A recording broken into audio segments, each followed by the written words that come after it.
And three, ladies and gentlemen, boys and girls, children of all ages, thank you so much for joining me for this very special, interesting interview here. I have an individual here who's a very rising star in the acting business.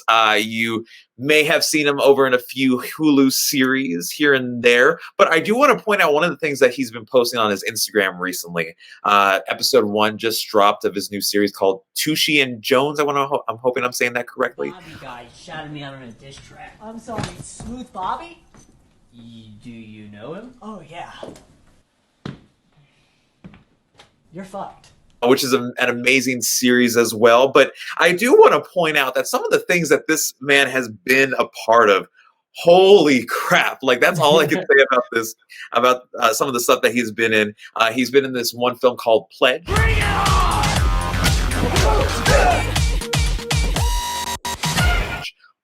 Oh my goodness, like the way that they establish this film, just in the little time that I got to watch it and study it. But not only that, a lot of other hits on YouTube as well, or excuse me, not on YouTube, on Hulu as well. From Alpha Rift to Small Things, Duels, that was a series as well as a spot on Gotham, which that is absolutely crazy. I'm a huge Gotham fan, and not only a Gotham fan, but a Batman fan as well. But I know I'm rumbling up a little bit. So ladies and gentlemen, boys and girls, let me introduce you to the one and only Aaron Dalla. How are you? I'm good, man. How are you? Thanks for having me. Yeah, no worries. Like when I got this opportunity, this was cool to see because this is actually my first actor interview. So this is kind of cool Word? to, Okay. yeah. Yeah, I would say that because this is cool coming from a broadcasting major. So it's cool to get a perspective from a world-renowned actor as yourself. Thanks, man. I appreciate that. So that's really cool. You come from a radio background. Yeah, I come from a radio, television, and film background over at a community college over here called San Bernardino Valley College. So it's Word? it's cool. That's great. Yeah. Yeah, so I always start these interviews off with a spitball or fireball question, just to always get the mood in.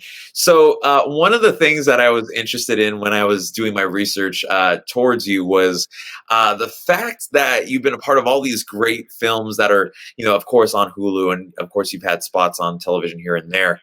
So the one question I have is that, do you ever get, as an actor, that adrenaline of like that excitement every time you go on set? All the time. All the Is it? time. It's fear. It's a mix of fear and excitement. Yeah, because like I always talk to actors or even directors, and they're like, it gets you every time, and then others are just like, you know what, it's just the same set, it's the same production. No, whenever it becomes for me that, it's just the same set, same production, I've fallen out of love with it. Every time I get the butterflies in my stomach, I get excited about it. Doesn't matter the level of production. It says, I really care about this. I'm invested in it. Absolutely. And of course, within this business, it's not just acting, it's not just directing, it's so much more within production. But not only that, what I love about it more too is that it's a whole family that is passionate about doing this one dream. Mm-hmm. which Yeah, I find no, it's about you go to war. Hold on, let me put it in my Ethernet just in case. I don't want us to get cut off in case we have a issue. Yeah, no worries. Wi-Fi. When you're with the director, when you're with the crew, you go to war. When you go shoot a project, you go to war. You're in the battle together, and you're like, okay, all right, we're in this together. We're gonna finish this thing. Here's our goal. Let's make it happen. And then you show up every day. And anyone who's lagging behind within that will make the rest of the unit fall. There can't be a weak link. Absolutely. And then, so talking about Aaron Dalla, one thing I do want to ask is that, you always put a lot of passions when you're doing your films. The one question I do want to start off with is, what inspired you to have this passion for acting? I've always had a passion for acting naturally. I came from a music background when I first started.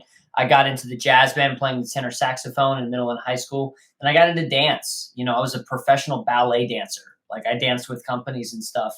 And I've always had a passion for the arts in general. To me, the arts mix, whether it's music, dance, acting, theater, on stage, theater, film, TV, it doesn't matter. It's all meshed together.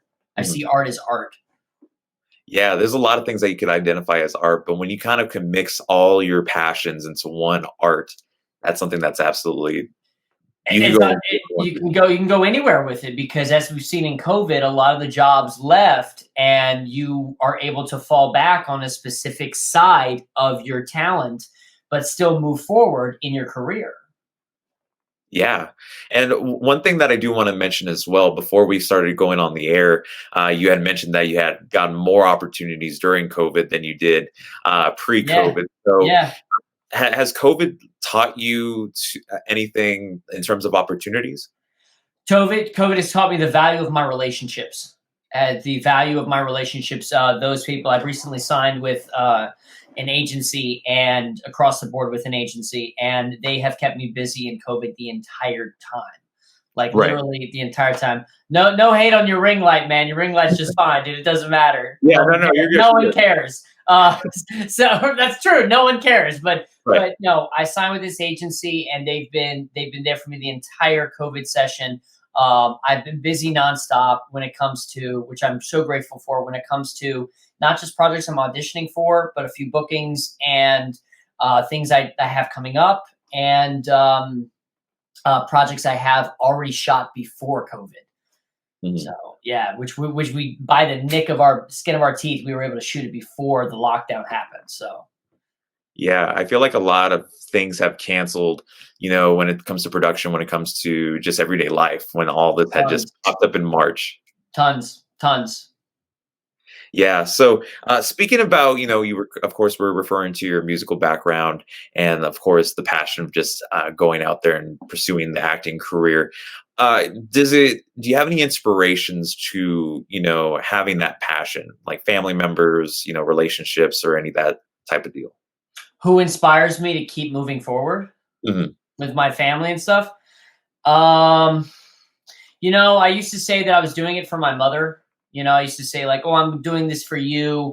I'm trying to get this place." I think that came out of a need to be liked by my family and be like, "Am I enough for you?" That's why I'm going to do all these things. But now I do it for me, and it says I want this thing. And the more I'm doing it, the more I'm realizing that I can really impact people and inspire people by my go getter attitude, by my I want it all, which sometimes my ambition can be a gift and a curse, honestly, because sometimes I can push a little too much. And I'm aware of that, so I have to watch that. But I've been able to motivate, inspire a lot of people, actually. And they've reached out to me. They said, "Hey, you really inspire me. You keep me going. I want you to." I had this girl reach out to me and say, "Hey," she's in broadcast journalism. She said, Wow. "Your work ethic inspired me to pitch my story, and now it's going live." And I said, "Wow." So if I can have that impact on people, what else is there? I mean, it doesn't. I mean, of course, when I first got it, it's like, oh, I want the accolades and the this and the that. But what value is that if you're not inspiring people? The more I do this, I'm realizing it's about motivating and inspiring people because you can't put a price on that. Right. So Absolutely. Yeah, and the thing that I love when you say about that too is that I'm the type of person as well who find more rewards in finding seeing other people happy that I've, helped out, or same thing goes to like seeing other people succeed that I've supported them and seeing them succeed is way better in my opinion than saying, "Man, I wish I could have done that." 100%, dude. Because let me tell you something, man. Even today, look, I'm just be real with people. Is that I live in a studio apartment in Washington Heights. I'm sure I've got a couple projects and I've done work and stuff, but I get up every day and it's a grind. It's a fight every day for me to get up, and sometimes I'm like, why am I doing this? I fall in and out of love with acting. I fall in and out of love. I'm not creative all the time. It's not always great. And that's the reality. But we live in this world now, we're on Instagram or whatever. We're always posting. It's our highlight reel. And we compare ourselves to other people and their successes. And it's all BS. So yeah. Yeah, I mean, of course, at the end of the day, everything has a plan. Everything is something that there's something beyond of what is shown on television or shown on the movie screen. So, it is what it is, but at least we know what that motive is.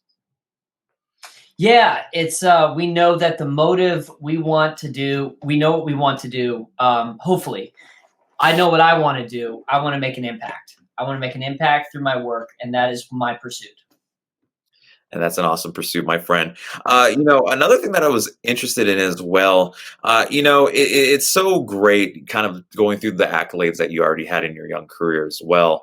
But what, like, again, I have to talk about this Pledge, which was one of your hits on Hulu as well. It was my Such a breakout hit. It was my. I'm just saying it right now. That Pledge was my breakout hit. 100%. Yeah, I mean, like just watching it just for the couple of minutes that I was able to get it, it got me hooked. It got the story within itself. Talking about just a horror themed kind of film. What was it like being on set for that kind of film? It was an absolute blast. It was indie filmmaking. I was able to get away with so much more playing that character. I played method. I went method when I was on that playing that character. When in between takes, when I arrived on set, I had an absolute blast. We were making this. We didn't think it was going to go anywhere. But you know what? Here's crazy manifestation story I'll give you. I went to my agent at the time and I said, "Hey, I'm doing this indie film. We're going places with this. This is going to go to IFC Films, IFC Midnight, or something's going to pick it up." And he said, "No, there are no names in it. It's an indie movie, not made for much money. It's probably going to end up on VOD. I wouldn't give your hopes up, whatever." I get interviewed at some fashion show before the film is even makes it into Fantasia, where it's sold to IFC Midnight. And she said, "So yeah, tell us about what you've been up to." I said, "Oh yeah, I've been up to this movie Pledge, and we're probably going to be picked up by IFC Midnight or whatever." I say that in the interview. The interview is still on YouTube. You can find it where I say that, because the Pledge guys, when they see it, they're like, "Whoa, it manifested itself." Manifestation is real, man. I just had an interview with Daily Dead, and I said, "Yeah, I want to play some version of the Riddler." My friend reaches out to me and she says, "Hey, I'm producing a comedy sketch thing. I'd like you to play the Riddler." And I'm like, "What? Okay." So manifestation is real. Weren't expecting it to go anywhere, but then ended up it being the biggest thing, one of the biggest things that I've done so far, that is currently out in the open for people to see. I know, and just the critical reception that People that loved thing has it. People loved it. Don't get me wrong. Not everyone loved it, but people loved it. And now the project, it's been several years since the project has been out, gotten. and now it's getting this like resurfacing. People are watching it. People are reaching out to me. People are saying, this is great. I love your character. I think that Pledge will end up where it deserves to be, as a cult classic in the horror genre. I think that's where it's headed. I know that's where it's headed because I know that the project has legs.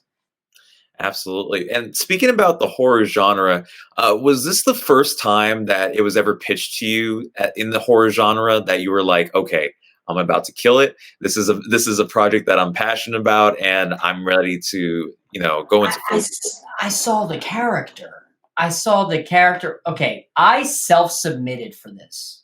Mhm. This wasn't through an agent. This wasn't through a rep. I self-submitted this. I found this role. I looked up the breakdown of Max and I said, "I know I can nail this guy."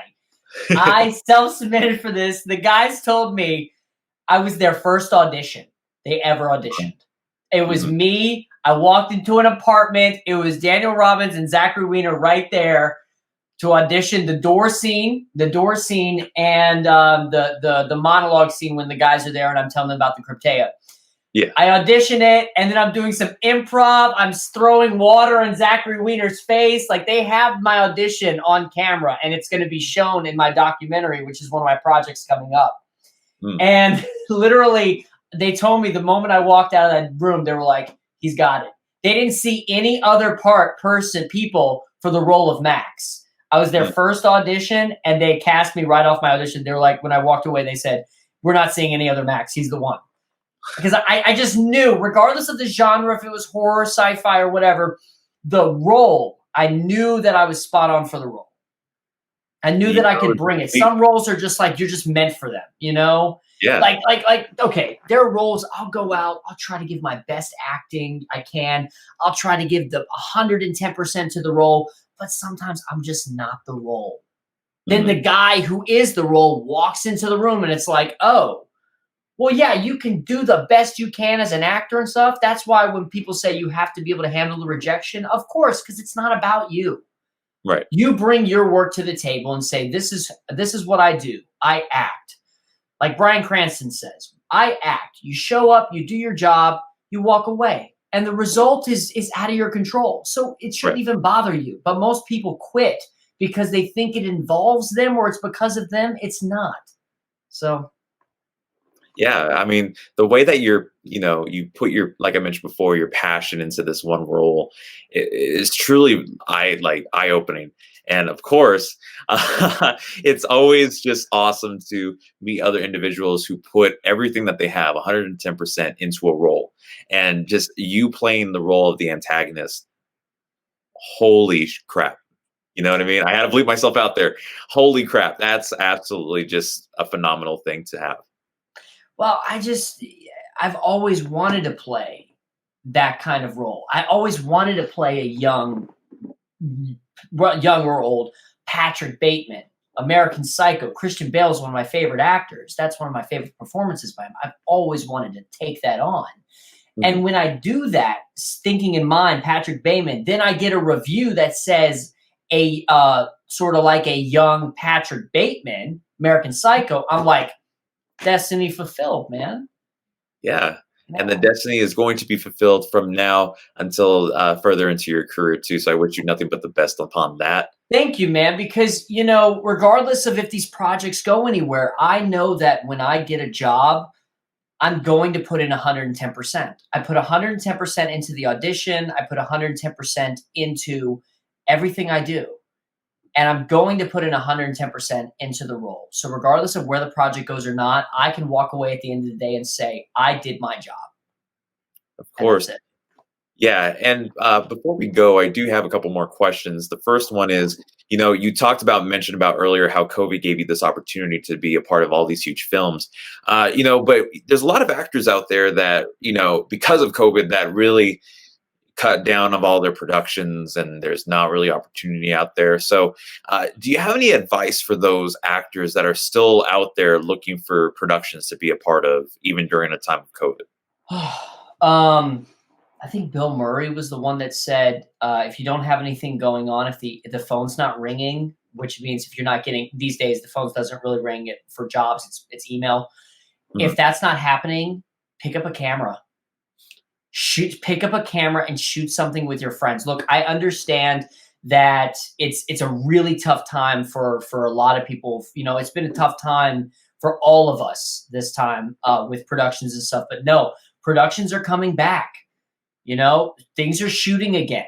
So this is the time to put yourself out there. Be relentless in putting yourself out there. Because look, I had to show people that I was no longer a dancer, but was to be taken seriously as an actor. That took time. Then I did a few projects, and they said, "Nah, you're better dancer than you are an actor." And then I just kept sticking at it. I didn't listen to anyone what they said about my acting talent, or they cut me down, or whatever and stuff. You just refuse to be denied. You just keep going. You don't stop. You don't listen to anyone who has anything bad to say. If it's a good critique, if it's constructive criticism, apply that, absolutely. But you'll know what their intention is. If their intention is to tear you down, bye, Felicia, and you just keep moving forward. Absolutely. And that's tremendous advice. Well, once again, Aaron, I do want to thank you for being a part of this interview and getting this conversation in. I truly believe that you have a future going forward with this acting passion that you have within your career. But before we go, I do have one more final question, and that is, we talk about all your films that you have produced. You know, and of course, you also have a series coming up on Instagram as well. Of course. But the one thing I do want to ask you finally is, out of all the projects that you have done thus far, and you're still going after this, of course, is you know, what is your drive? What is that motivation that you give yourself, saying, you know what? no matter how tired I am, no matter how the world is, I'm still going. Dude, that is a great question. Uh, I honestly don't know. I honestly don't know why I'm so driven. I don't know if it came out of um, my upbringing. You know, I had a tough upbringing. You know, I became independent at a very young age, and I've just been a fighter all my whole life. Even in my roles, you see it. Max is fighting for his approval for those people that are watching. Max is fighting for their approval. Um, my roles, if you look at it, like Tucci is fighting to be seen as reputable, as to be respected. Mm. Nolan is fighting to fighting almost against his destiny. Um, those are my favorite roles because it directly relates to my fight and the unknown source of why I am so ambitious. I don't know. It's just something inside of me that says when I put my mind on something, I gotta have it. There's nothing else matters. I gotta have it. You know, and I try my best to, in pursuit of God, gotta have it. Don't hurt other people in the process. That's where ruthless ambition can become the negative connotation. I don't think it's bad to be ruthless. I think it's bad to be relentless. Is better. Is better. Relentless has a better connotation. It's good to be relentless, but don't hurt other people in the process. So no, I do not know why I fight so hard. Maybe one day I will. Well, that's awesome, my friend. I love the passion, I love the drive, and I love the motivation that you give yourself. Make sure for all you guys that are watching right now and listening, you can do both. Make sure you follow Aaron on all social medias. Link will be down in the description. But aside from that, he does have the most like eye-opening film that I have ever witnessed. You could purchase that on Hulu as well. The Pledge. Such trust me, if you guys know horror and if you guys are fans of horror films, this one's gonna really hit you different and really make you think more, make you kind of dive in deep into the horror genre. So make sure you guys check out The Pledge. Also, his other films. Yeah, I do have links to all of his other films as well. Link will be down in the description below. But once again, Aaron, aside from the aside from the social media plugs, of course, thank you so much for tuning in as my ring light dies again and again. Hey, But and we love the ring light, man. The ring light loves you. all right, man. Well, thank you so much, and I will see you guys again in the next interview. Thank you so much.